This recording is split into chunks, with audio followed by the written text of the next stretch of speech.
Hello, and welcome to my YouTube channel.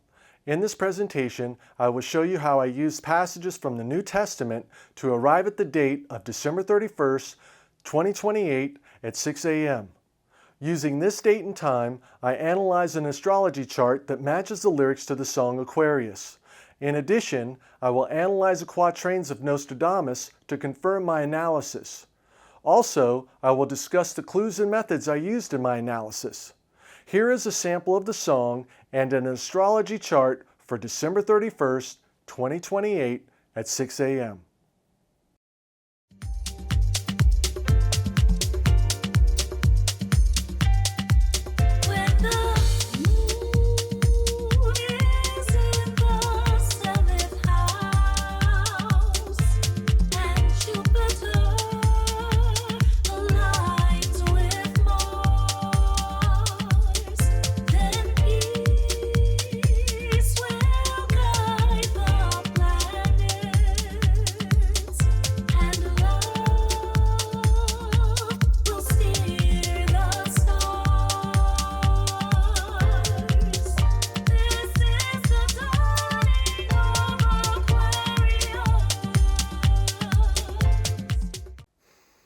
Now that I've shown you an astrology chart that matches the song lyrics to the song Aquarius, I'm going to give you an idea of how I come to do this research.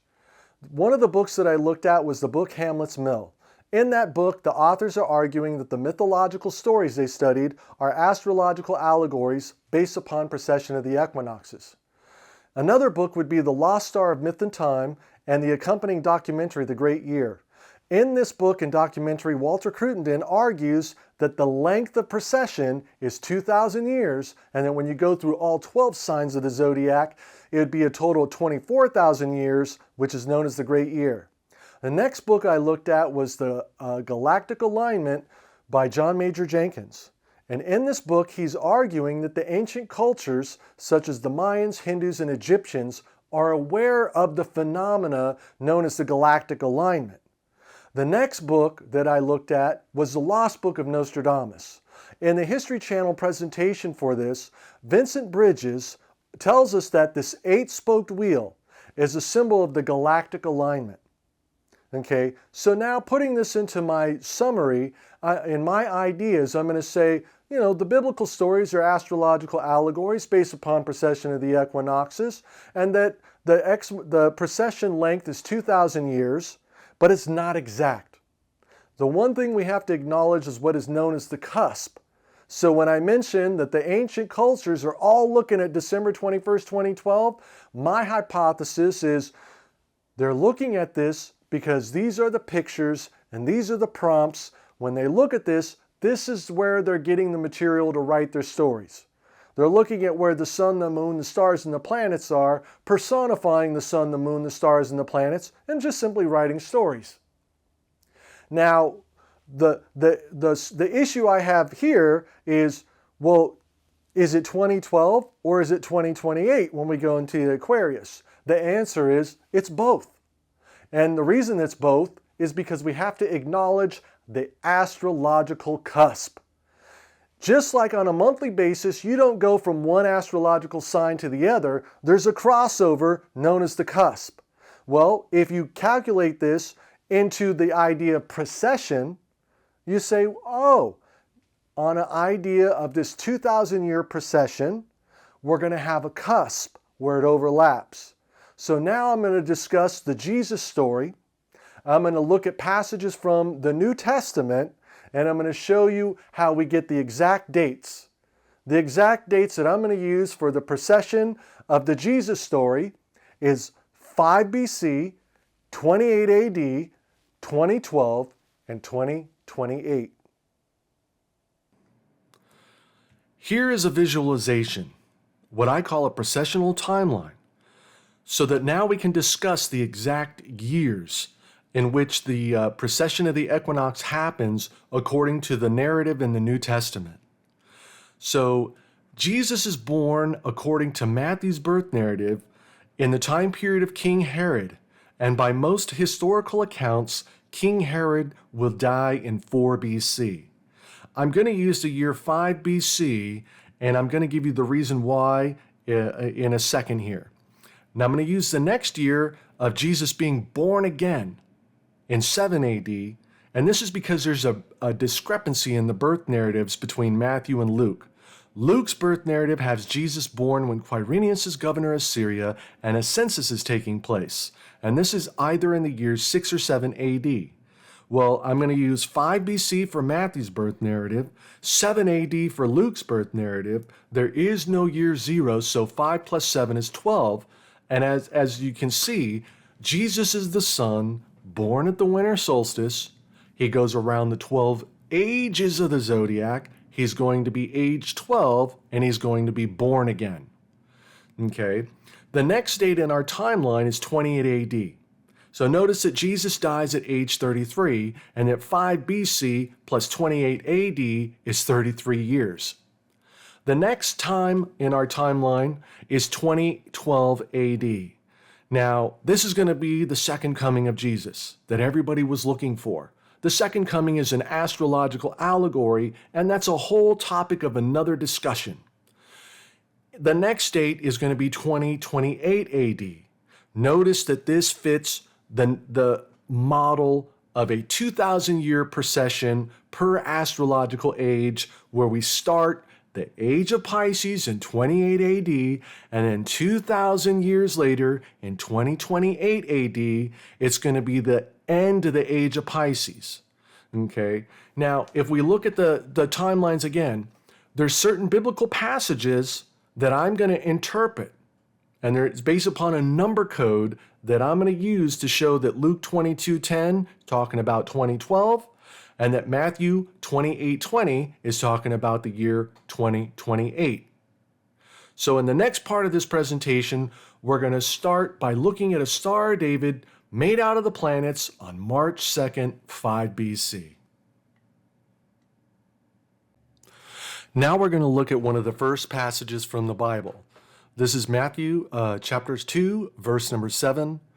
Then Herod called the Magi secretly and found out from them the exact time the star had appeared. So what we can determine here is there's an exact time that the Magi, who are astrologers, are going to see a star. Now I'm going to look at the numbers here, and we're going to read the numbers in Hebrew fashion. So we're going to read from right to left. We're going to see 7 and 2. And here I'm going to use what's like numerology or a number code technique. And I'm going to say 7 minus 2 is 5, as in 5 BC. So now we're going to look at this Star of David made out of the planets on March 2nd, 5 BC, and recognize the Magi are astrologers. And they're being asked the question, when exactly did you see the star? Well, as we can see here, it's the second day of March in the year 5 BC. And as we can see, it's a Star of David that when astrologers look at a chart, an astrology chart, they see this Star of David. Now, we're going to look at the Lost Book of Nostradamus and quatrains from Nostradamus, and starting with Lost Book of Nostradamus, image number 50. We're going to use the same number technique of reading from left to right, and when we do this, we see this is 05. Now, this is a way to signify 5 BC. And as we can see in this picture, we have 5 windows. These 5 windows make 2 triangles, and 2 triangles intersecting make a Star of David, which is exactly what we're looking for. Now we're going to look at a quatrain from Nostradamus. This is quatrain 1-50. We're going to continue with our technique of reading from left to right, and as we do so, we get 05, which once again is signifying 5 BC. Now we're going to associate this with the age of Pisces, or the change of the astrological age. So the first line, it says, from the 3 water signs will be born a man. Now Pisces is one of the 3 water signs. The second line says, who will celebrate Thursday as his holiday. As you can see, here is a date calculator, and when we look at the date, March 2nd, 5 BC, it's a Thursday. The third line says, his renown, praise, rule, and power will grow on land and sea. The story of Jesus is taking place on land and sea, where his power, his renown, his praise grows. The last part of line number 4 says, bringing trouble to the east. Now, this is where we have to recognize that Hamlet's Mill is telling you the stories are an astrological allegory based upon precession of the equinoxes. So here's a planisphere showing that on December 21st, or the winter solstice, that the 3 magi, or the 3 belt stars of Orion are following the star of the east, which is Sirius, and they're rising in the east where the sun is going to be born during the winter solstice. Now, it is through tradition that the 3 magi are identified as 3 kings. It is through ancient Egypt that we can look and see that the 3 belt stars represent 3 kings. So in ancient Egypt, the star Sirius represents the Egyptian goddess Isis, and Isis is the throne. So when you see the 3 belt stars sitting on top of the star Sirius, the 3 belt stars are 3 kings sitting on the throne. And as we stated previously, it's through tradition that we identify the Magi as 3 kings. Now we can see how Matthew's birth narrative follows the pattern that Hamlet's Mill tells us, that stories are astrological allegories based upon precession. The allegorical part of Matthew's birth narrative is where the 3 belt stars of Orion, or the 3 magi, or the 3 kings, are following Sirius, the star of the east, and at 8 p.m. on the winter solstice, they rise and point to where the sun will be born in the morning. The processional part of this story is where the Magi, who are astrologers, see a Star of David on an astrologer's chart on March 2nd, 5 BC. Now we'll look at 7 AD in our timeline. This is the time of Luke's birth narrative. The Nostradamus quatrain associated with this narrative is quatrain I-7, so in this case, no number code is needed. The first line says, late arrived, the execution done. The execution is the infanticide in Matthew's birth narrative, and the late arrival is acknowledging that Luke's narrative is 12 years after Matthew's narrative. The second line, the contrary wind letters to the path taken, acknowledges that Luke's narrative is not the same side of the sky or the same stars as Matthew's narrative. The difference in this case is south versus north. Matthew's narrative is the star Sirius and the 3 belt stars of Orion moving across the south sky from 8 p.m. to 6 a.m. during the winter solstice, and Luke's narrative is looking at the stars in the north sky at 6 a.m. The quick version of Matthew's birth narrative is that the 3 belt stars and the star Sirius align at 8 p.m. and point to where the sun's going to rise or be born in the morning. At midnight, Sirius and the 3 belt stars are pointing to the constellation Leo as in the Lion King, which is going to be allegory for King Herod. Now, at 4 a.m., the Magi and the star Sirius are ready to bow down to the earth as they fall in the west. As they fall in the west, they're going to reappear in the east. This is where we get the Star of Bethlehem, because the star Sirius is now going to be the constellation Virgo. Virgo is the house for the harvest, and the harvest is the harvest of the wheat, which turns Virgo into the house of bread. And the word Bethlehem means house of bread. So the star Sirius is the star of Bethlehem, as Virgo is the house of bread. Now, the word Mary arrives from the word mare or marine. So now at 6 a.m., we can see that the Virgin Virgo is going to move into the Milky Way or the water. This is why she's called the Virgin Mary. And it's in spirit or as a ghost that she's going to move, and we're going to see this recognized in the quatrain of Nostradamus. As you can see, I placed the symbol of the sun where it would approximately be during the winter solstice, and as you can see, it's in the Milky Way. And the Milky Way is the galactic river, or in this case, the water.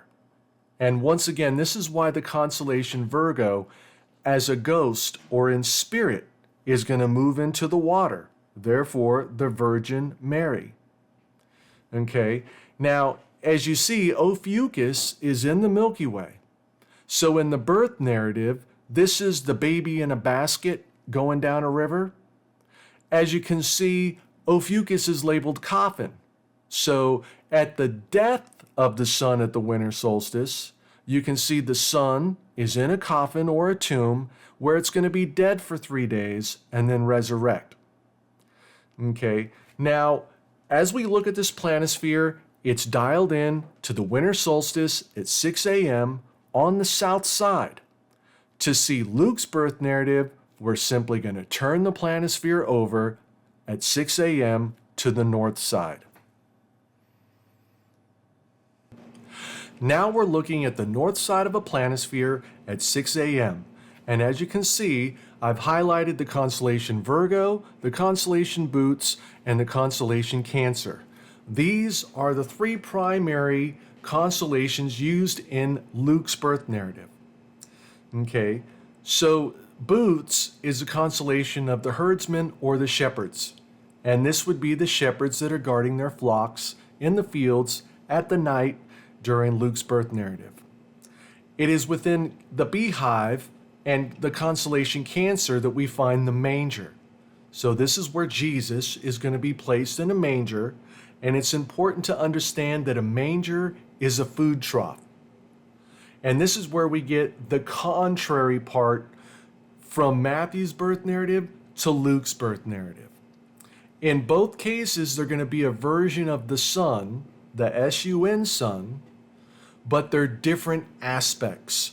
They're going to both be a different way that the sun comes to the earth in the flesh. In Matthew's birth narrative, Jesus is the king. And it's all throughout ancient history that the pharaohs, the emperors, or the kings are the earthly incarnation of the sun. In contrast, Luke's birth narrative is recognizing that the ancient fertility cults see the sun as a giant penis in the sky, and when you look at an Amanita muscaria mushroom, this is a way that the giant penis comes to the earth in the flesh. So as you see, the Amanita muscaria has a red, bulbous head that looks like the sun.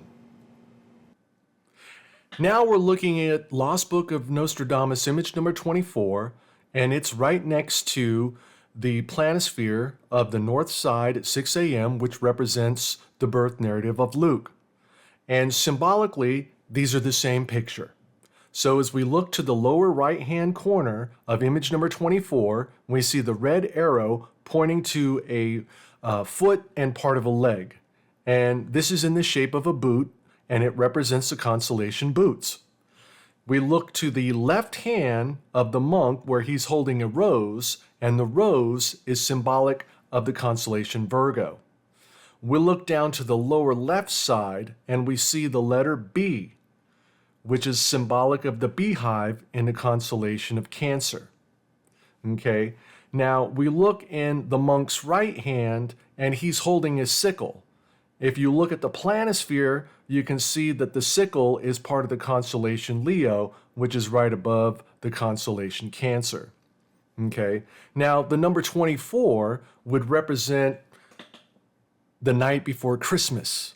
The night before Christmas, as we watch the night sky, we see the stars that represent Matthew's birth narrative.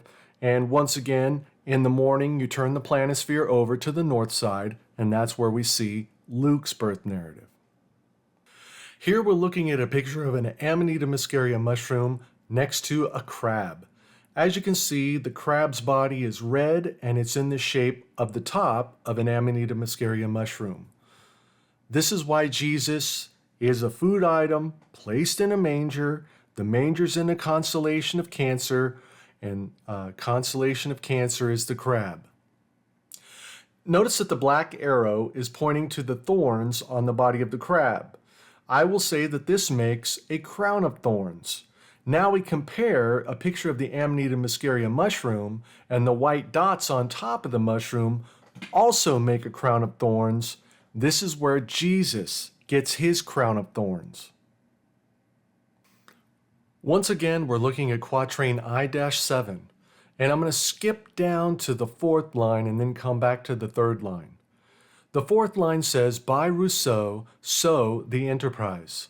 The word Rousseau means little red-headed one, and it's symbolic of the red-headed Amanita muscaria mushroom.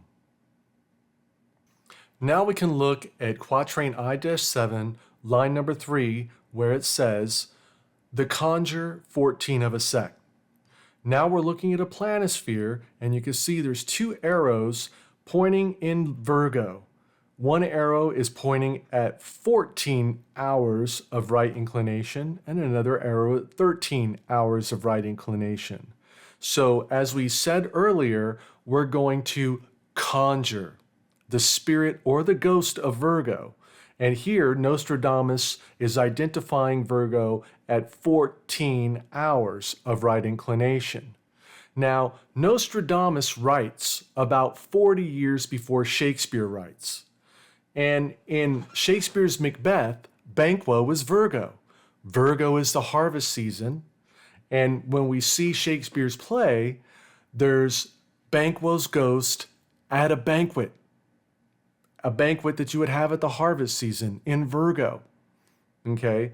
Now, in Shakespeare's Romeo and Juliet, the nurse says, I know Juliet's age by the hour. And Juliet's mother says, she's not yet 14. Once again, we look at 14 and 13 hours of right inclination.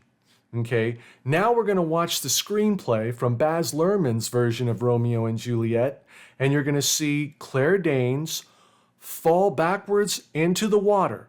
This is symbolic of the ghost or spirit of Virgo moving into the Milky Way. And notice what she says. She talks about the garden and she talks about death. Ophiuchus is the Garden of Eden, and Ophiuchus is associated with death. As you can see, it is labeled coffin. I take thee at thy word.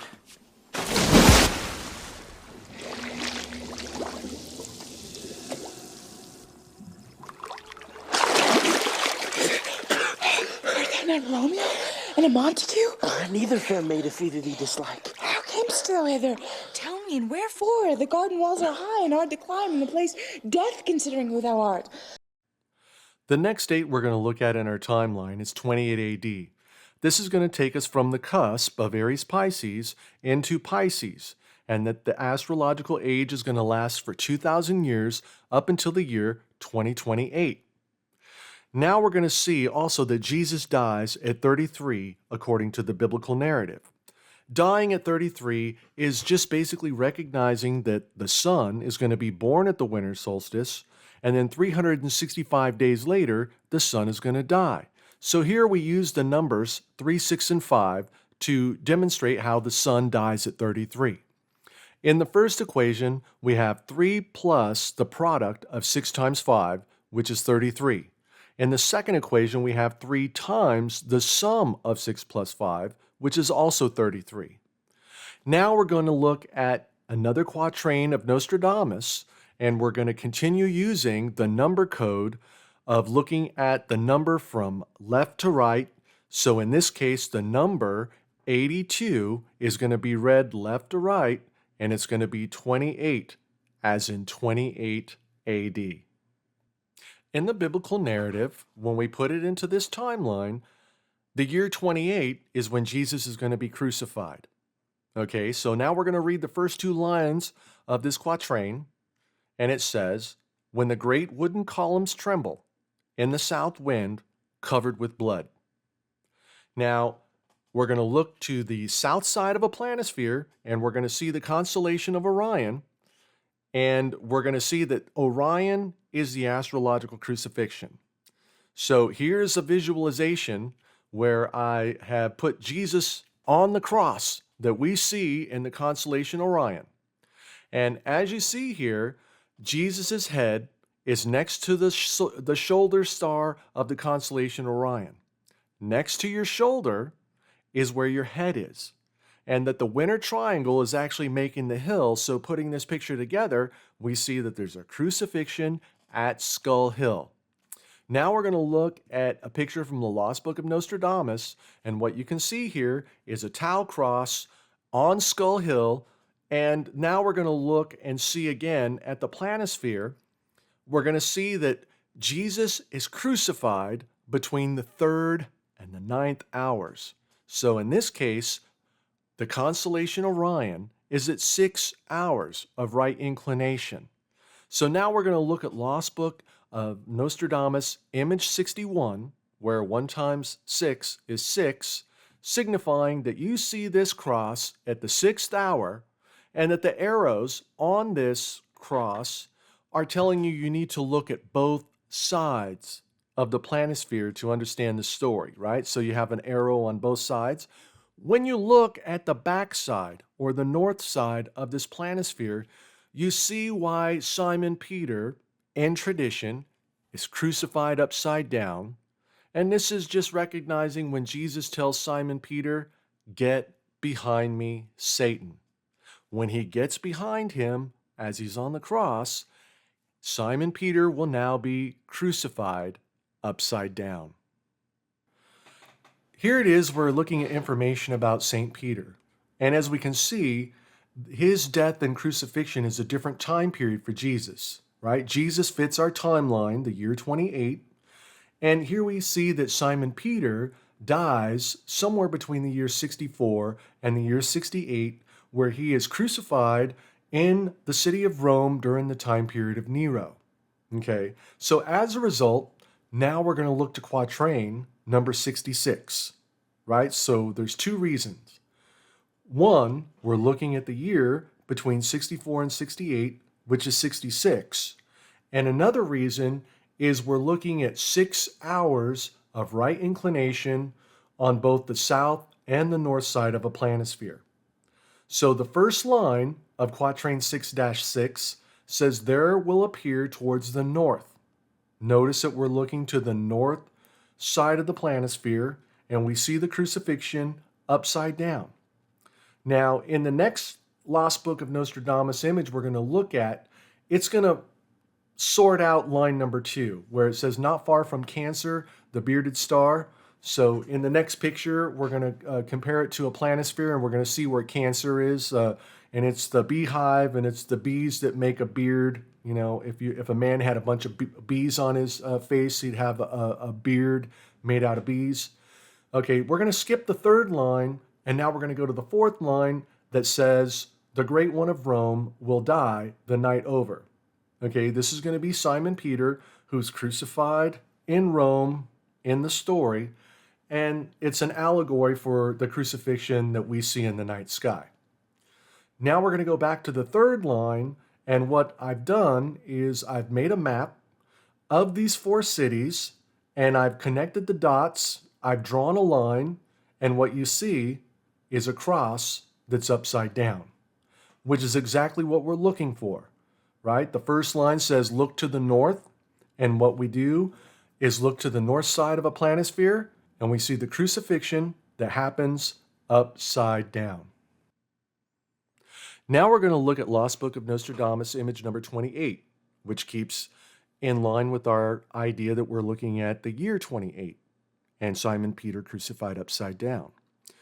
In this image of the Lost Book of Nostradamus, I put an arrow to the Pope's tiara, and then below that, I put an arrow to what I will say is a dog, okay? And when you look to the planisphere to the right, you can see that the star Sirius, the dog star, is above the constellation Cancer where we find the beehive.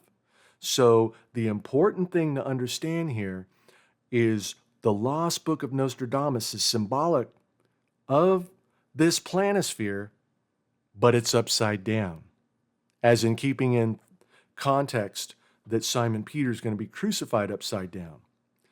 Okay, so if you look to the Lost Book of Nostradamus image, in the upper left, I put an arrow to the keys. and the keys are making a cross. Okay, so now you look at the upper left hand of the planisphere where I put a red arrow that's pointing to the arrow in the constellation of Orion. Okay, this is the key to heaven. And Simon Peter is holding the keys, right? Jesus gives Simon Peter the keys. The keys to heaven are associated with Simon Peter. And here he is crucified upside down. Okay. Now, I've also put a blue arrow. And the blue arrow on the planisphere points to the constellation Taurus. So look at the blue arrow, that's Taurus. And then right above the blue arrow is the key to heaven. Now we look at the Lost Book of Nostradamus image, and we have the blue arrow. And in this case, when it's pointing to the animal, if you look at the horns, right, it is dual allegory. It is both the dog star and it is both the bull. And as you see, on the left hand of the planisphere, Taurus is to the left of the cross in Orion, and Sirius, the dog star, is to the right. Okay, so this is going to lead to the third line that we're going to look at, and it's the Great Assembly in that third line. And so looking at this picture, you can see that the crucifixion in the constellation of Orion is encircled by the dogs and the bull. This comes from Psalm 22.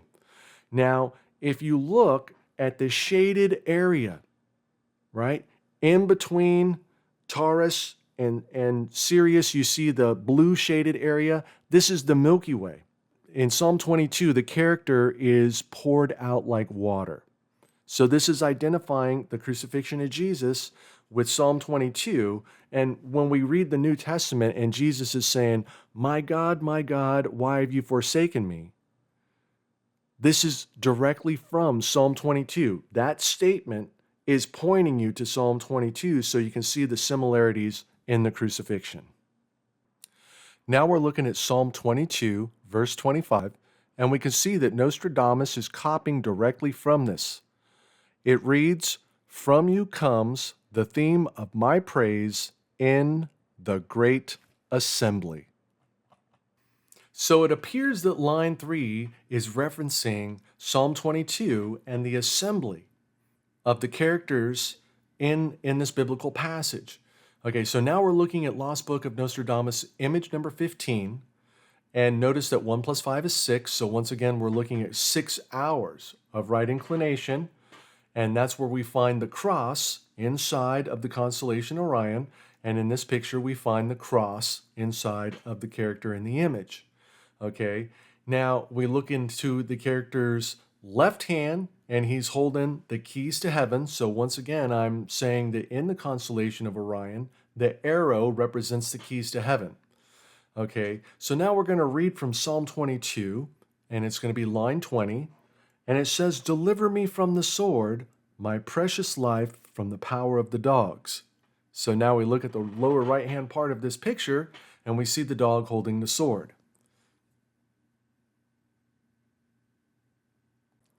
Now we're going to look at Lost Book of Nostradamus, image number 45. And the first thing I want to point out is we just talked about the sword. And in this picture, the sword is representing the constellation of Orion. So you see the sword represents a cross, and the cross is in Orion. Okay, so now we're going to focus on the numbers. And we can continue with the idea that we're reading the numbers from left to right, and therefore we'd have 5 and 4. And in this case, it's going to represent 5 and 4 hours of right inclination. Okay, so notice that we're saying that the cross is in the constellation Orion, which we find that at 6 hours of right inclination. And then here we have the man that looks like a worm. Okay, so this is going to be again Psalm 22, verse number 6. We read that and it says, "But I am a worm and not a man." Okay, so now we're going to look at another picture, and we're going to see that this worm is going to be found at 4 and 5 hours of right inclination. Here we're looking at 2 pictures. Now, the image on the left, I put a red arrow pointing at the 3 belt stars of the constellation Orion. Next to Orion, you have the asterism known as Eridanus, which is known as the river. And as you can see, this river takes the shape of a snake or a worm. Now, the picture to the right, I highlighted in yellow the asterism Eridanus, and we have two red arrows pointing down to 5 and 4 hours of right inclination. So here we have the numbers 4 and 5 pointing to the worm.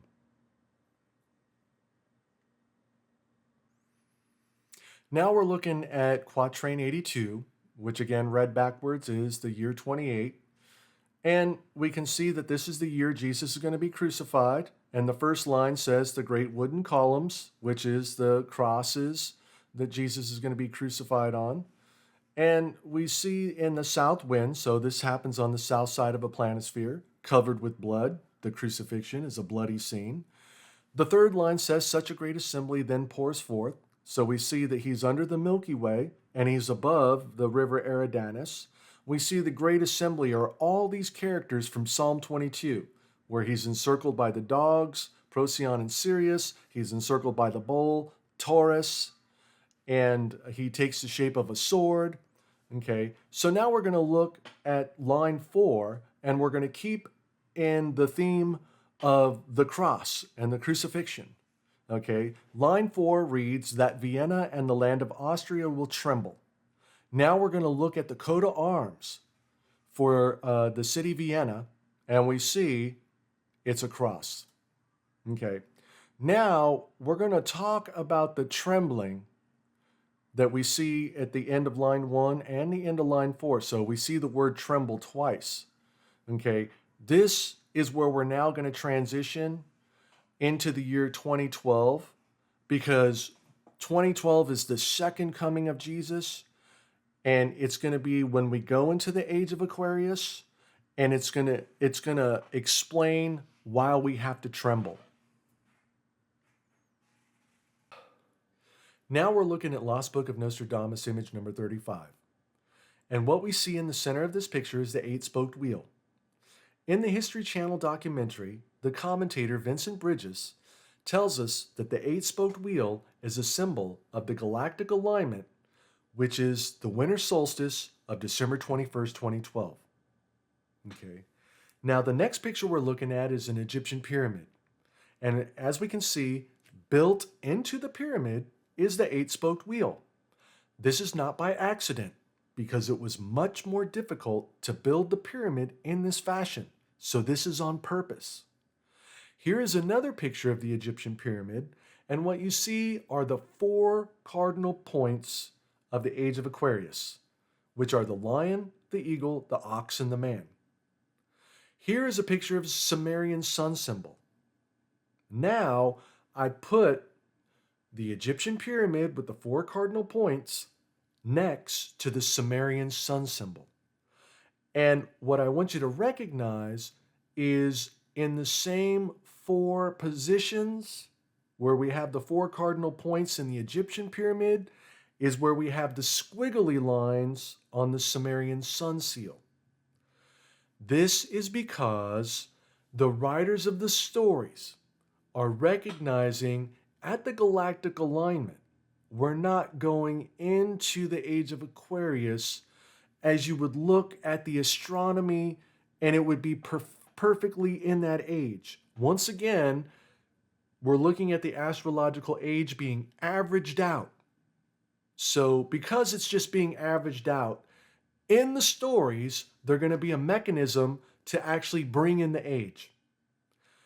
One of the ways they do this is moving the earth.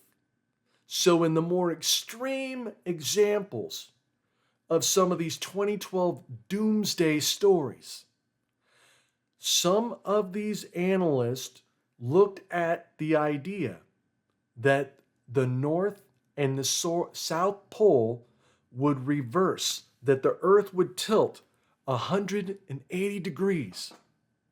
Okay, we know in hindsight that this didn't happen, but we can see that in some of the mythological stories about 2012, there was this tilt of the earth.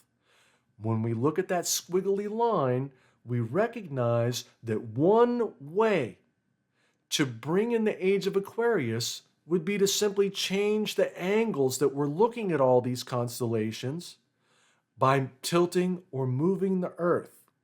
Now, in the New Testament story of Jesus, they recognize that telling that there is an earthquake is a much more milder and much more believable in a literal interpretation.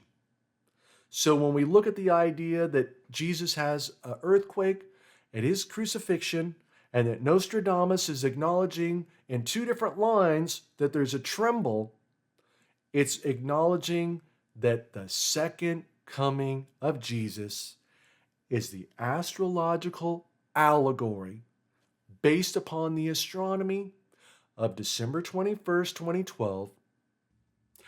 Now we're going to explore another mechanism that we can use to bring in the Age of Aquarius. And as you can see, it's going to be the 4 horsemen of the apocalypse. So when we talk about the 4 signs, the lion, the eagle, the ox, and the man, each one of these characters is going to ride a horse that's going to bring in the Age of Aquarius. Aquarius is an air sign. And what we've been talking about with the earthquake and the 4 horsemen is chapter 6 in the book of Revelation. And what we also get in chapter 6 is the fig tree that's going to be shaken by a great wind. And here the great wind is telling you you're going into the Age of Aquarius, which is an air sign. Now we're looking at a planisphere. And I highlighted in yellow what is known as a line of declination. And this line is lined up with March 21st, which would be the spring equinox. And in order for us to actually and physically go into the Age of Aquarius, the constellation Aquarius would have to cross over this line. And as you can see, I put a red dot at the very tip of what we can call the water jar in Aquarius. And it's not physically on this line. So once again, the writers of the story have written a mechanism. And we previously explored the idea of an earthquake or tilting of the earth, which changes the angle that we're looking at this. And doing so, we could change the angle to where Aquarius would cross over. In this case, we're talking about the 4 horsemen. And as you can see, Pegasus, the flying horse, you can see that Pegasus is crossing this line. Okay? Now, when Aquarius acts as a horseman and is riding the horse Pegasus, Pegasus, because it's on the line, when Aquarius joins it, it will now be crossing the line. So this is the function of the horseman, to bring the sign Aquarius that's not crossing this line, to bring it across the line by riding the horse Pegasus. Okay, now we can look and see that there's an arrow pointing to the constellation Pisces, and Pisces is crossing this line, right? You see the circlet part of Pisces that is on the left of the yellow line. So Pisces is crossing this line, and physically we're actually in Pisces. But once again, the writers of the story have put a mechanism for us to end the age of Pisces. Okay? So Aquarius riding Pegasus is the death horse. And the death horse is simply killing the age of Pisces. So this is the mechanism that we recognize. It's an average of 2,000 years for each astrological age, and that we're not physically crossing this line of declination with the constellation Aquarius, but we've written into the story mechanisms to bring in the Age of Aquarius. One is the earthquake, and this one is the horseman, and in this case, Aquarius and Pegasus make the death horse. Okay, now we're looking at two images from the Lost Book of Nostradamus. We're looking at image number 55 and image number 58. And as you can see, both of these images have what I will call as a scepter. And the idea is that you put these two scepters together, and then you will have the water jar, or Aquarius, riding the flying horse, Pegasus. Now we're going to look at the number code for these two pictures. In the first picture, page 55, 5 plus 5 is 10. And the next picture, page 58, 5 plus 8 is 13. And 10 plus 13 is 23. And we find Aquarius at 23 hours of right inclination. The next picture we're going to look at is image number 39, and 3 plus 9 is 12. And as you'll see in the next image on the planisphere, when Leo is riding Centaurus, it's at 12 hours of right inclination. Now we're looking at two images. On the left, we have a planisphere, and on the right, we have image 39 from the Lost Book of Nostradamus.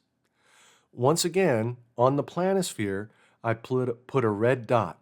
The red dot is showing that the point of Leo is not crossing over the line of declination that I've highlighted in yellow. Okay. Now, down at the bottom, there is the southern crux, which is in the constellation Centaurus.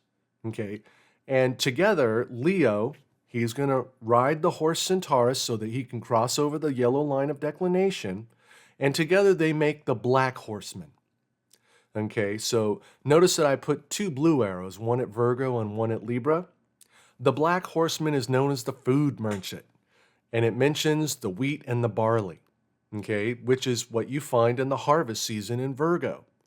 And then he's holding the scales, which you find in the constellation of Libra. And in the story it says, do not harm the oil or the wine. What this means is do not harm the extra virgin olive oil. And we've already seen in the birth narrative and in Shakespeare's Romeo and Juliet that the writer of the story writes a mechanism for Virgo to metaphorically and allegorically move off of this line of declination. Okay, this is why you don't harm the virgin, right? Which is in contrast to Pisces, it's going to be killed out. So the virgin's going to move into the water, the Milky Way, and the water is Mare or Marine or Mary. So the Virgin Mary moves her out of the way. We saw earlier Claire Danes as Juliet falls backwards into the water. The prototype for Romeo and Juliet is the story Pyramus and Thisbe. And in that story, Thisbe is chased by a lion, as in Leo. So there's several different ways that a writer of a story can recognize the idea that Virgo has to move off of this line so that Leo can move into it. Okay, so now we can look at the Lost Book of Nostradamus picture to the right. Okay, notice that I put an arrow to the cross, and the cross is inside of the lion, right? They're joined together. This is signifying Leo being joined with the southern crux, which is in Centaurus, right? The horsemen. Okay. Notice that I put to the far right an arrow pointing to the dove and to the cup of water.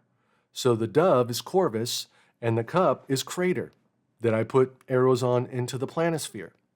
Notice at the bottom of the Lost Book of Nostradamus, I put an arrow to the lamb. And in the planisphere, there's an arrow to the constellation Vela. And Vela is in the Milky Way. Okay, Vela is the ship of Jason and the Argonauts when they're seeking the golden fleece of the ram or the lamb. Okay, so when you look at Vela being next to the Southern Cross, this is a way to signify the lamb dying on a cross. Okay, so now we're looking at a picture of a kite. And notice that the kite has within it a cross. Okay, in this case, it'd be the southern crux, right? So now we're looking at a picture of John Lennon, and he's pointing to a poster, and this poster inspires the song Being for the Benefit of Mr. Kite. And John Lennon is pointing to the word kite. Okay? Now, this poster is promoting a circus that's owned by Pablo Fanqua, and Pablo Fanqua is an African equestrian, therefore, he's a black horseman associated with Mr. Kite, where Mr. Kite is the cross, right? So this is Leo and the Southern Crux. Now, how would I suspect that John Lennon would be aware of precession of the equinoxes and this black horseman? And now we're looking at two pictures. One is the previously discussed documentary, The Great Year, and we have the arrow pointing to the Swami Sri Yukteswar.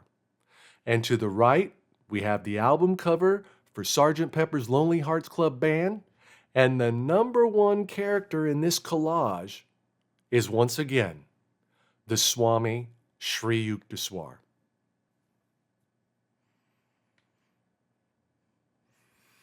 Now we're looking at Lost Book of Nostradamus, image number 48. And what I want to point out here is that this is a bull, or shall I say Taurus, and it's acting like a horse.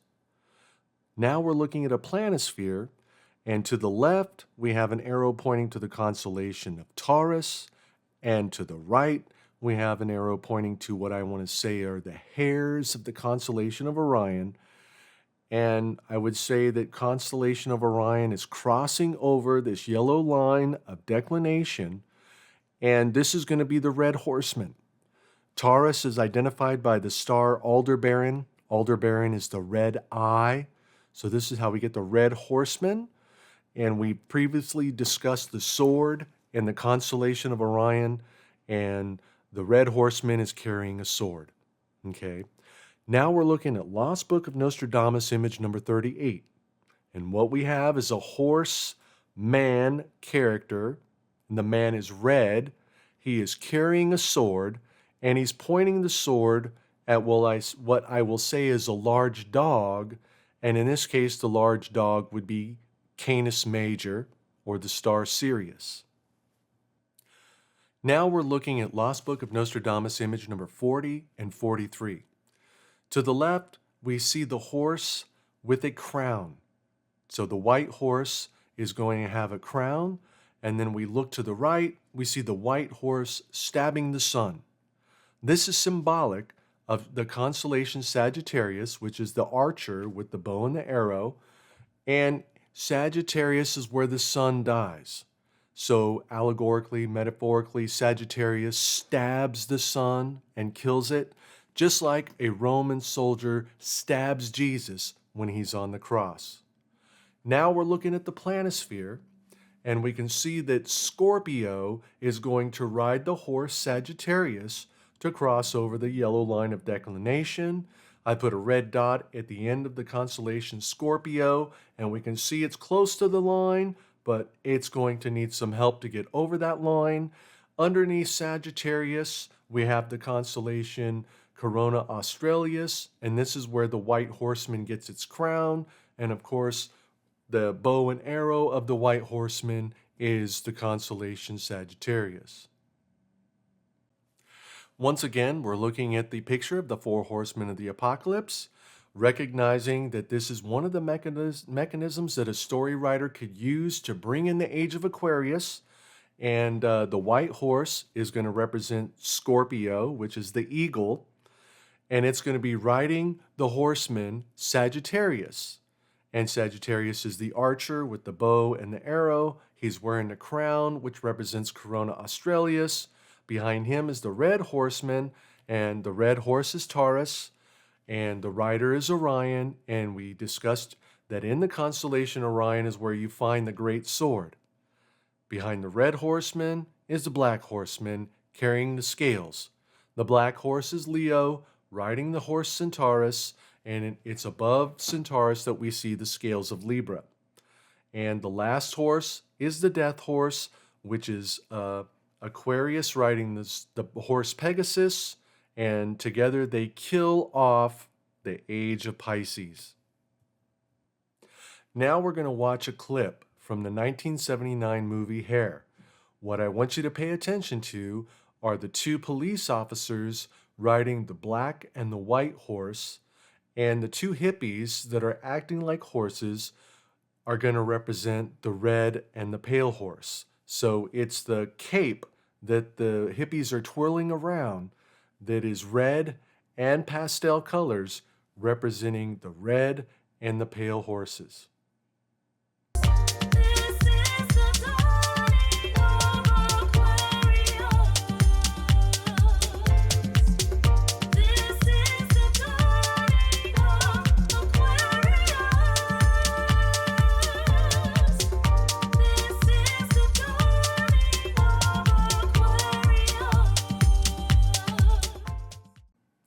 Now we're looking at a passage from the Bible.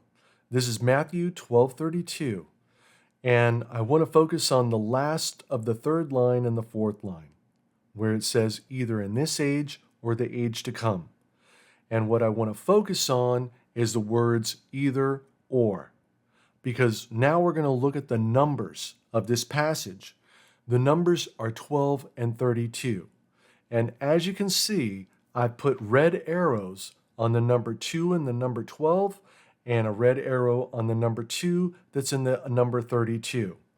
And the reason I did this is because the passage mentions the words either or.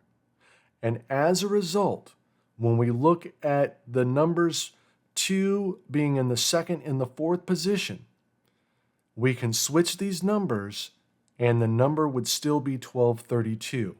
Now, this switching of the second and the fourth digit is going to be the number code. So when we look at other biblical passages, it's going to give us the dates we're looking for, as in 2012 and 2028. The next passage we're going to look at is Luke 22:10, and it reads, "As you enter the city, a man carrying a water jar will meet you. Follow him to the house that he enters." Now, this is at the time of the Last Supper. So this is going to be the time of the crucifixion. And as I've argued, it's in the astronomy of December 21st, 2012 that we're going to see the astrological crucifixion. Now, it is in 2012 that we go into the Age of Aquarius, and that's why this passage is telling you a man carrying a water jar. Okay, so now we're going to look at the numbers. And once again, we're going to see, here's Luke 22:10, and I put red arrows on the second and the fourth digit. And when we change 22:10, it becomes 2012, which again is exactly what we're looking for. Once again, we're looking at Lost Book of Nostradamus, image number 35. Okay, and the 8-spoked wheel is a symbol of the galactic alignment, which is a symbol of December 21st, 2012. And we're arguing that this is when we go into the Age of Aquarius. Okay, so within the 8-spoked wheel, I put a red arrow pointing to the boat, and the boat is obviously in water. So we can look and see that the 8-spoked wheel is a water pitcher. And we look to the upper left-hand corner, and I put an arrow to the hand, and this is a hand or a man holding the water picture. And water picture is a pun on water pitcher, so this is Aquarius, the man holding the water picture. And as you look at the 8-spoked wheel as a symbol of time, you can see that time is at hand. Now we're looking at Revelation 22:10, and we're just looking at the numbers. And once again, I put the red arrows on the second and the fourth digit so that when we switch the second and the fourth digit in 22:10, it becomes 2012. Now we're looking at the passage, and it says, "He said to me, seal not the sayings of the prophecy of the book, for the time is at hand."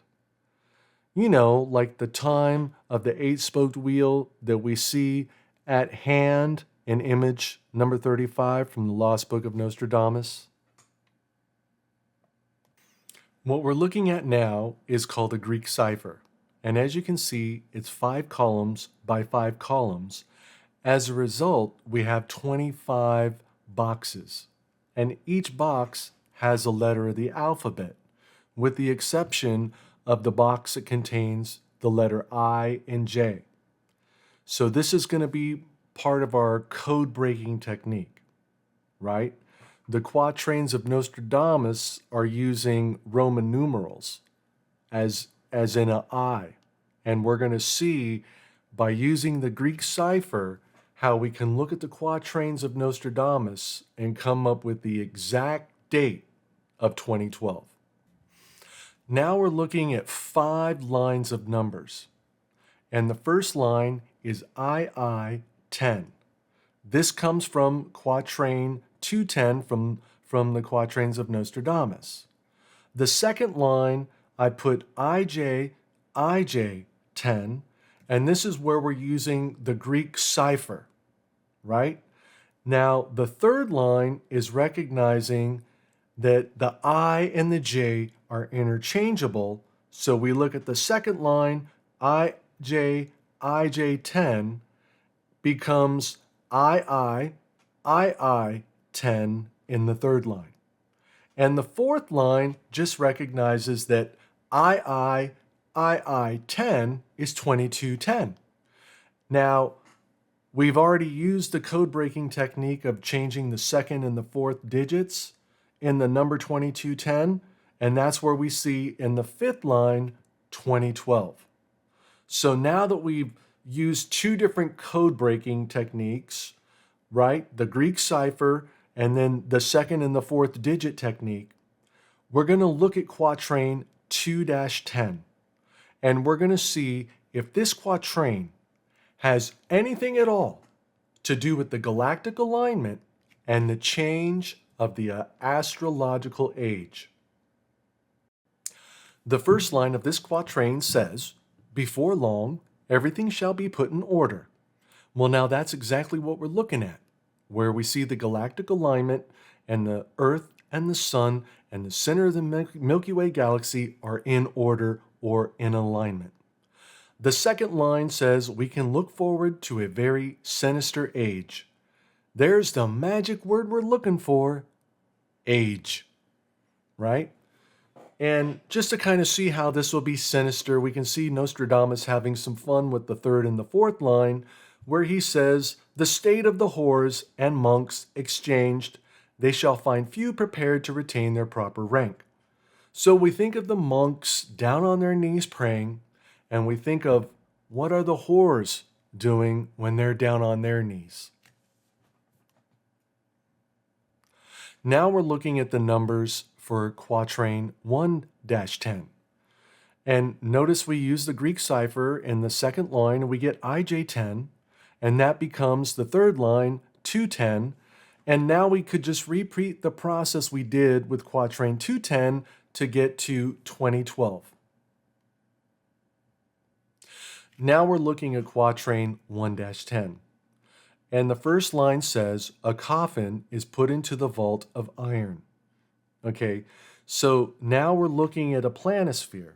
And as we see, Ophiuchus is labeled coffin. Okay, so now we're looking at a wheel of the zodiac that I put some additional information in. And what you can see is the purple symbol for iron. It's also the symbol for Mars. But as you can see, this symbol is pointing directly to Ophiuchus, which is a coffin, right? So we have the symbol of iron pointing to the coffin, okay? So now we're going to look at the rest of this quatrain and understanding that the winter solstice is the birth of the sun, it is the death of the sun, and it is the resurrection of the sun.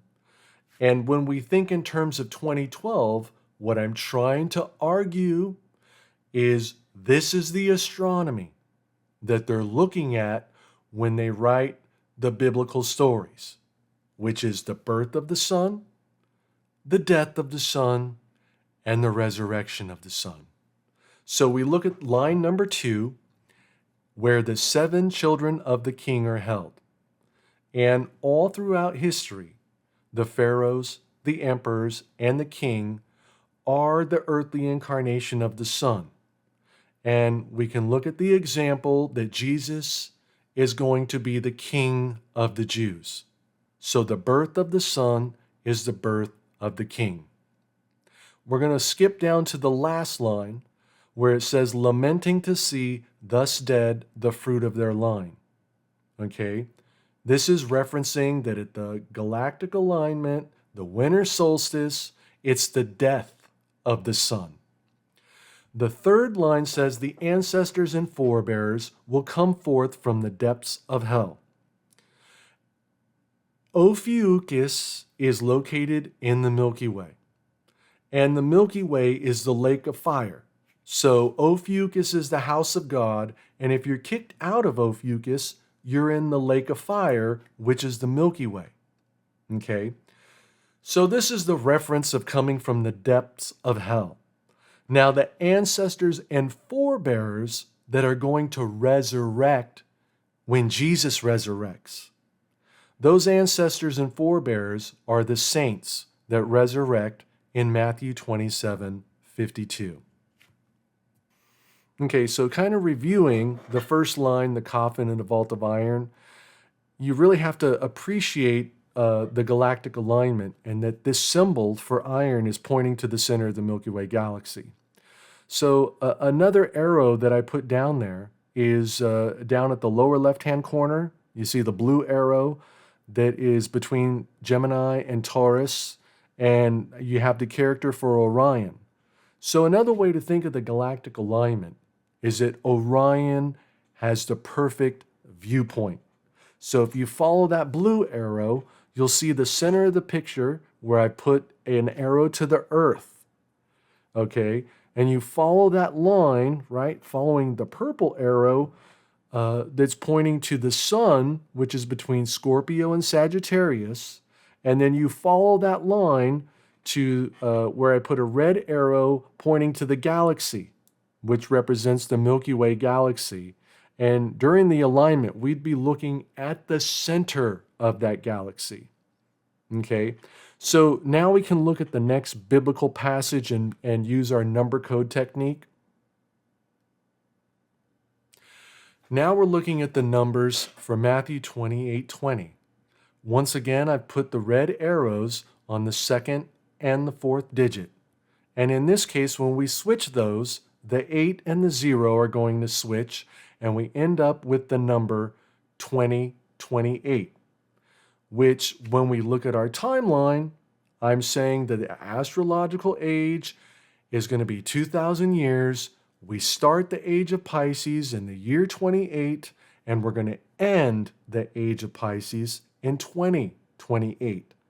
So now let's look at the passage from Matthew 28:20. And we see at the end of the passage, it says, "And be sure of this, I am with you always, even to the end of the age." Okay, so it is this passage that is the clue, right? When I'm looking at this astrology chart and I see that the moon is in the 7th house and Jupiter and Mars are in Libra, and you could write that this is an alignment, this is the clue that I got to look at this information, to see the song lyrics to the song Aquarius, that it is at the end of the age. And the year is 2028, and we're looking at December 31st because that's the end of the year. Now, the question is, why am I looking at 6 a.m. in the morning instead of midnight? And the answer is, if you listen to the song Aquarius, the popular version by the Fifth Dimension, the reprise to the song says, "Let the sun shine in." Well, that means you're not looking at midnight to see the moon in the seventh house and Jupiter and Mars in Libra. That means you're looking at the morning. Let the sun shine in. Now we're going to look at the numbers for quatrain 8-48. And I'm going to apologize in advance because this is going to be a compound complex numerical analysis. Okay, so we're going to start by looking at quatrain 8-48, and we're going to look at the second line here. We're going to see the number 48, and as you can see, the number 48 is the sum of the numbers 20 plus 28. Now, keep in mind, we just looked at an astrology chart for December 31st, 2028, and this quatrain, when we look at it, is going to be directly associated with the astronomy that we see in the chart. Okay, so in addition to 2028, we're going to look at line number 3, where 4 plus 8 is 12, and then line number 4, we look at the sum of 8 plus 4 plus 8, which equals 20. So now we have the numbers in line 4 and line 3, 2012. Okay, so now we're going to look at the fifth line where we got 8 plus 2 plus 2, which equals 4, plus 8. And then we break those numbers down to 2 plus 8 and 2 plus 8. So looking at the red arrows, we can see on the fifth line, we're going to take the first 2 plus 8, that's 2 and 8 is 28. Then we're going to take 20 plus 28, and at the bottom line, we get the idea of precession from 28 to 2028. Now we're looking at quatrain 8-48, and I've also included quatrain 8-49 because they go together. And I'm going to cut out the third and the fourth line on both of these quatrains to make it a little bit easier to focus on what I want to see. Okay, so now we're looking at the first line of quatrain 8-48, and at the end of it, it says Jupiter with Mars, which is exactly what we saw in the astronomy chart for December 31st, 2028. Okay, so now I want to focus on the part where it says Saturn in Cancer in 8-48, and then we look down below in 8-49, it says Saturn in Taurus. Okay, now the reason that it has both of these is it wants you to think symbolically, right? So here it is, we're looking at the astrology chart, and we see that Saturn is in Taurus. You can see this with the blue arrow pointing to Saturn. So it wants you to think symbolically. Why would Saturn be in Cancer? And it's in Cancer where we find the moon in the 7th house. And the reason is Saturn is the planet with all the moons. So in this case, you're thinking symbolically. Saturn is in Taurus, but symbolically, as the moon or the representative of the moon, it's in Cancer. It's really important to understand this idea that the moon is going to move symbolically. Before we can see the moon move symbolically, we need to see where the moon actually is. And in this case, we're looking at a sidereal astrology chart for December 21st, 2012. Now, I want to point out this is a sidereal astrology chart. It's a different system of astrology than the previous astrology chart we looked at, which is tropical astrology.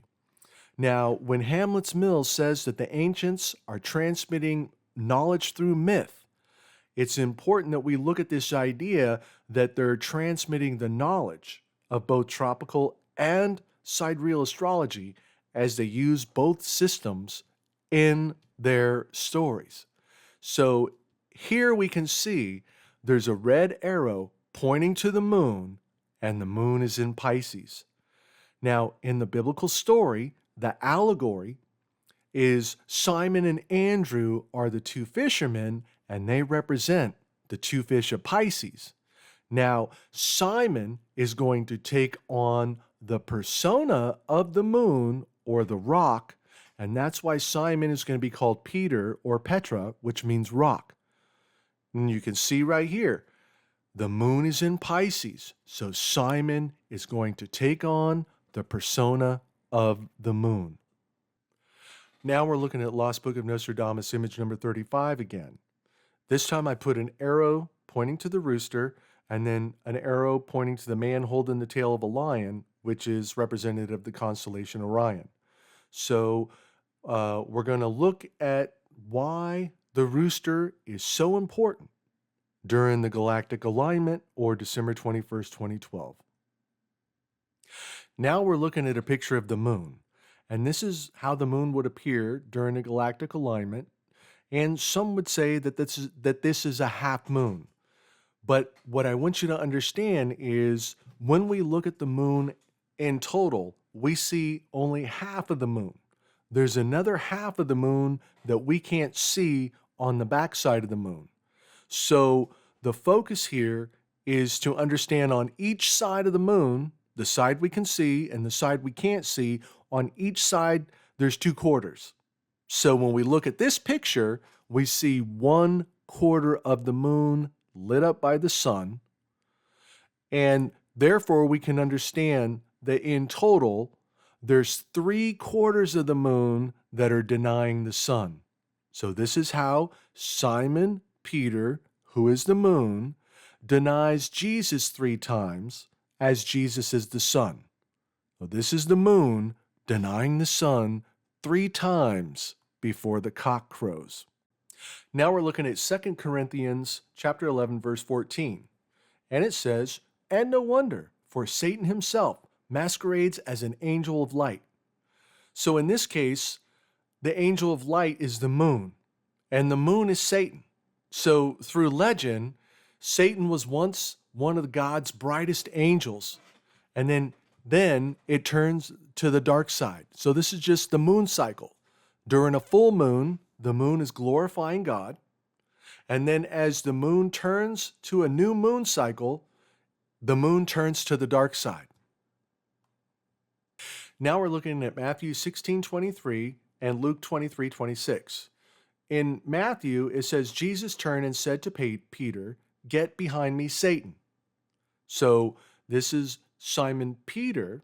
He's the moon is Satan, and Jesus is saying, "Get behind me." Now when we look to Luke 23:26, we're gonna see how the moon is gonna move in spirit. And just like the Virgin Mary means move Virgo into the water, not physically, but metaphorically, well, Simon of Cyrene is going to be how Simon Peter is going to be Simon of Cyrene, which is the moon carrying the cross. And notice how in Luke 23:26, it says at the end, "And put the cross on him and made him carry it behind Jesus." And just like above in Matthew, it says, "Get behind me, Satan." So in order to understand the nomenclature, how Simon of Cyrene is going to be carrying the cross, which is the constellation Orion, right? The cross is the constellation Orion. Now we have to look at the mythological character, Cyrene.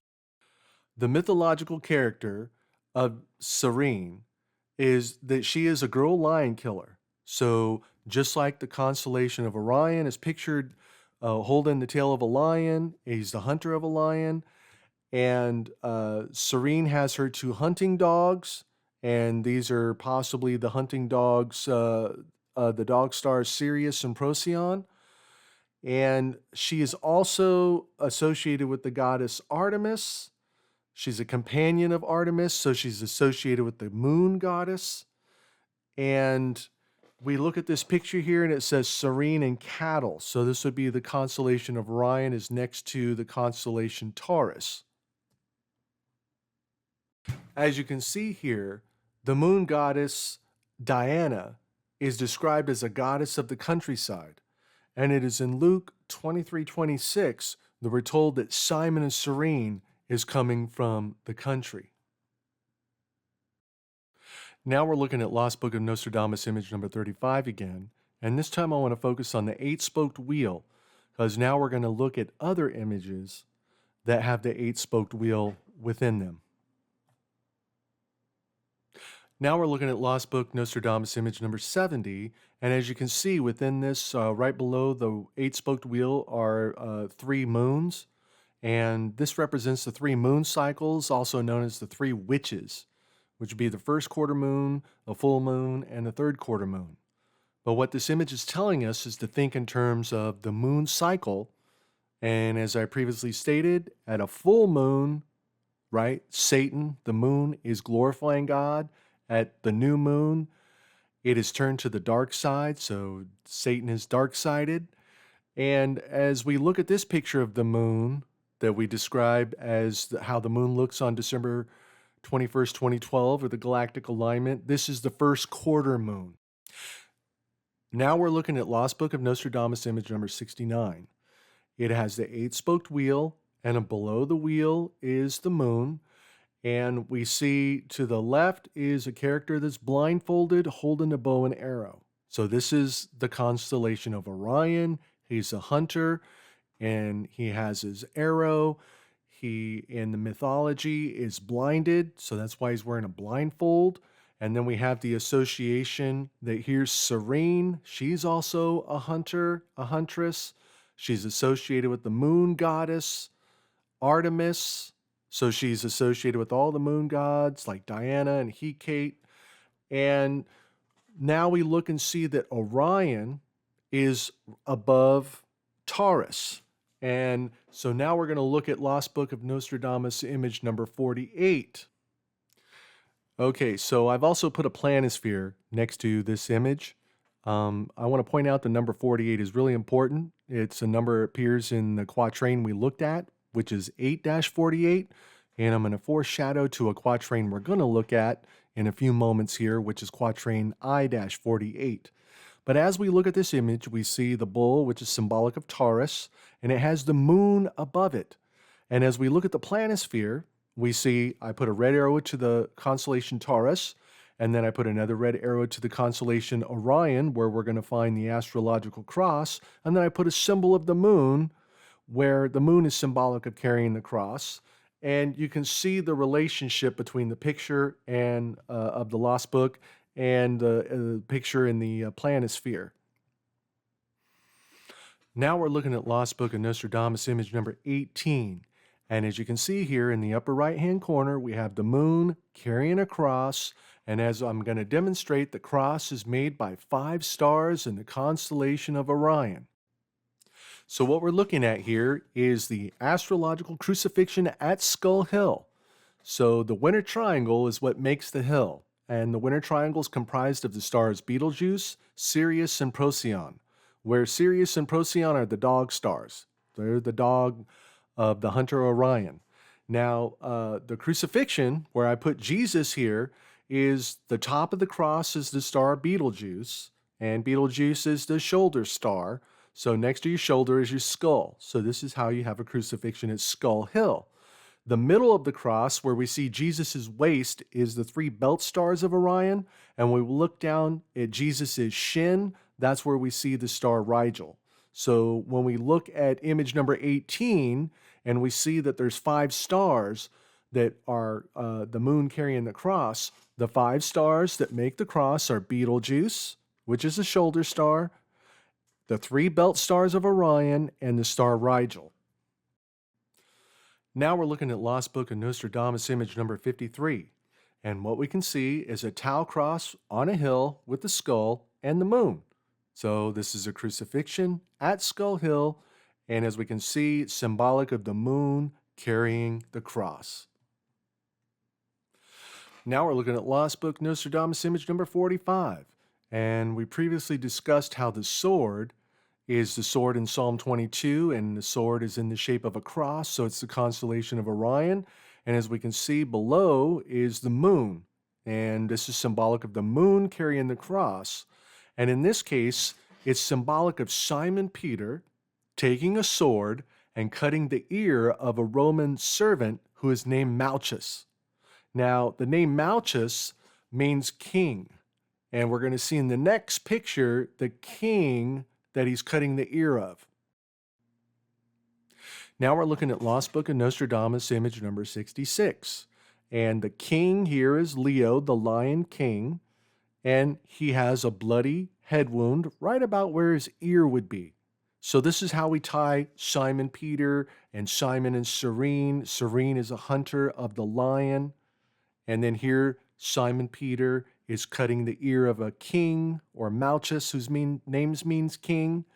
Now, we looked at other images with the 8-spoked wheel, and this image has a 7-spoked wheel. And basically what this means is it's kind of about 2012, but it's also kind of about 2028 when you go into the Age of Aquarius. So we're looking here at the symbol of the sun with the man's face. So it's the man in the sun, or the son of man, Aquarius. And when you're in the Age of Aquarius, you call it the Age of Aquarius Leo. So this is symbolic of the Age of Aquarius. Okay, now as we look at this sun symbol, we see the 7 spokes, which are 7 of the 8 spokes of the wheel. But we also see the squiggly lines that in another picture I described as the earthquake that we'll have when we go into the Age of Aquarius. So I want to look at that symbol again. Okay, so we looked at this symbol earlier, and it describes that there's 2 different ways to bring in the Age of Aquarius. One is the earthquake, which we see the squiggly lines in the Sumerian seal to the right. And then the other one is the 4 horsemen that will bring in the 4 signs of Aquarius, Leo, Taurus, and Scorpio. So now we're going to look at the picture of the 4 horsemen again. Okay, previously we looked at this as the 4 horsemen, but now we're going to look below and then above. So we look at the white horse, and that is Scorpio and Sagittarius, and the sun dies in Sagittarius, and it is symbolic of what we see in the Lost Book Nostradamus images, number 40 and 43, where in 43, the horse is stabbing the sun. So as we look below the white horseman, we see the Roman soldier stabbing, right? He's stabbing in the direction of the red horseman, and the red horseman is a combination of Orion and Taurus. And note that we've previously seen the crucifixion in Orion, so the Roman soldier is stabbing in the right direction. Okay, so now we look below the red horseman, and this is where we see the blood moon. The moon that is Simon Peter, get behind me, Satan. Simon is Serene, carrying the cross. And when he gets behind, he's crucified upside down. Okay, so now when we look at the top of this picture, we see the Lamb reading the book. And this is going to be the Lamb that's talked about in Revelation 6-12. Now we can just simply read the passage. I watched as the Lamb broke the 6th seal, and there was a great earthquake. The sun became dark as a black cloth, and the moon became as red as blood. Okay, so we can see that the sun dying at the winter solstice is symbolic as the sun turning dark. Now, the way that writers put this in the story is during the winter solstice, they use hyperbola, and hyperbola would be looking at the sun, which from the northern hemisphere reaches its farthest point south, and the viewpoint would be from the North Pole. So this is hyperbola. And from the North Pole, the sun doesn't rise above the horizon during the winter solstice. So this is where we get the idea that there's darkness. We can see here there's 2 additional passages that are talking about the sun being turned to darkness and the moon to blood. So the first passage is Joel chapter 2, verse 31. And it says the sun will be turned to darkness and the moon to blood. And then we look at Acts chapter 2, verse 20, and it says the sun will be turned to darkness and the moon to blood. So this is a really important concept to understand. Now we're looking at two astrology charts. The chart to the right is a previously looked at chart. It is for December 31st, 2028, and then the chart to the left is for December 21st, 2012. The chart to the right is a literal interpretation where we see the moon in the 7th house and Jupiter and Mars are in Libra, and one could say that this is an alignment. In order to see the same thing in the chart to the left, we have to recognize the movement of the moon as Simon Peter becomes Simon of Cyrene and carrying the cross, which is in the constellation of Orion. So as we look at this chart to the left, we previously discussed that the moon is in Pisces. Notice, so we see the red arrow pointing to the moon at the bottom of this chart. Now we have a blue arrow pointing to the moon because this is the moon carrying the cross. So next to the blue arrow and the moon, I've added in the constellation of Orion, which is right in between Taurus and Gemini. And as you can see, when we move the moon to carry the cross, it's in the 7th house. Now, right below this blue arrow in the moon is a red arrow pointing to Jupiter, which is in Taurus. And Jupiter is the king of the planets. And all throughout antiquity, the pharaohs, the emperors, and the kings are the earthly incarnation of the sun. So because Jupiter is the king of the planets, Jupiter's the sun. So what I've done is I put a blue arrow next to the planet Jupiter to the left, and right next to this you can see a red arrow pointing to the sun, where the sun is a symbol of a circle with a dot in it. And below the sun is a red arrow pointing to the planet Mars. So when we put Jupiter, the king of the planets, in Sagittarius, where he's going to be the sun, we see that Jupiter is aligned with Mars.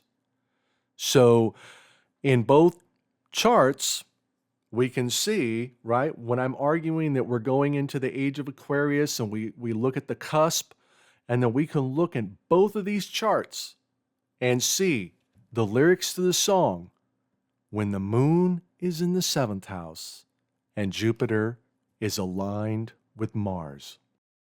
Okay, because Jupiter aligned with Mars is such an important part of the song lyrics, and then as we look at quatrain 8-48, we can see that Jupiter is with Mars.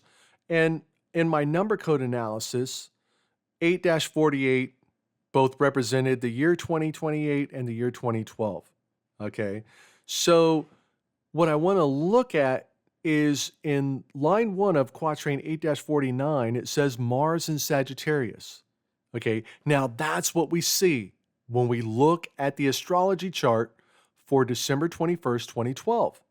Okay, the problem I have with this line is where it says Jupiter in Aquarius. So I'm going to throw out the red flag because I want to review. Now, what that means is I want to take the original French and put it into a Google translator. Okay, when I do this and we look at the translation, the translation doesn't recognize Jupiter. So what I'm going to do is I'm going to look at the 4th word in the original French, and that word is spelled I-O-U-E. I'm going to change that to Jove. And Jove is another name for the planet Jupiter. Now, when we look at the translation, we can see Jove in the water. Now, that is exactly where we put it when we put it in Sagittarius with Mars, right? When we move Jupiter to be with the sun in Sagittarius, Sagittarius is in the Milky Way. So when we say Jupiter or Jove in the water, it's just like saying the Virgin Mary. Move the Virgin into the water, move Jupiter into the water, into the Milky Way, and there it will be with Mars in Sagittarius. Okay, so now, as I had foreshadowed, we're looking at quatrain I-48, and just like we previously looked at 8-48 and 8-49, I've included I-49 because these go together as well. So the first thing I want to point out is the number code. 4 times 8 is 32, and 20 plus 12 is 32. Okay, and then we look again and see 4 plus 8 is 12, and we read the first line when 20 years. So think of years and then 20 and 12, as we've been looking at the astrology chart for 2012. Okay, and the first 2 lines are going to be basically talking about the moon being Simon Peter and then the moon being Simon of Cyrene. So it says, when 20 years of the moon's reign have passed, another will take up his reign for 7,000 years. Now, when you see numbers, it doesn't always mean 7,000 years. Sometimes it could mean 7 days. Sometimes it could mean 7 months. I say in this case, it means the 7th house. So just think, in the year 2012, when the moon's reign has passed, another will take up his reign in the 7th house. Now we read the third line, and it tells you it happens at the winter solstice, when the exhausted sun takes up his cycle. So this isn't the birth of the sun. That's going to be in I-49. This is the death of the sun, right? As in the crucifixion of the Son, Jesus. And then we read the fourth line, and this is the eye opener, right? When you're looking at Nostradamus, some people think he predicted the future, but my argument is he's looking at the astronomy in the future. So he's from the 1500s, and he's looking at the astronomy, December 21st, 2012. And when you look at that astronomy, look at number 4. Then my prophecy and threats will be accomplished. It's almost like Nostradamus saying, what I wrote is based upon this astronomy. And he's commentating on the allegory in the Bible. So now let's look at line 49. Long before these happenings. So like I said, the first quatrain here says when the exhausted sun takes up its cycle, before the death of the sun is the birth. So long before these happenings is the birth of the sun. The second line here says the people of the east influenced by the moon. Now, the moon is carrying the cross. The cross is in the constellation Orion, and the 3 magi are the 3 belt stars of Orion, which make the middle of the astrological cross. So when you have the moon carrying the cross, and the magi are the people of the east, and their allegory for the 3 belt stars, well, then the moon is influencing the people of the east, as the moon carries the cross. In the year 1700, will cause many to be carried away. Right? And we say, is it Simon of Cyrene, Simon Peter? How many are being carried away? Now, when we look at the year 1700, in numerology, you can use zeros as a way to do a code. And you can either delete or add zeros into your number code. Now, part of the reason you would do that is a 0 is symbolic of nothing. So you look at this and you go, let me take away the zeros, and then now I got 17, or 1 times 7, which is 7. And in the 7th house will cause many to be carried away. So I'm looking at this as the possibility, right? When he's using 1700 in this part, or 7,000 in quatrain I-48, that 7 is representative of the 7th house. Okay, so now when we look at the last line and it says, will almost subdue the northern area. Well, this is where we recognize that when the moon, Simon Peter, is carrying the cross, it's saying, get behind me, Satan. And in the case of Simon of Cyrene, he's carrying the cross behind Jesus.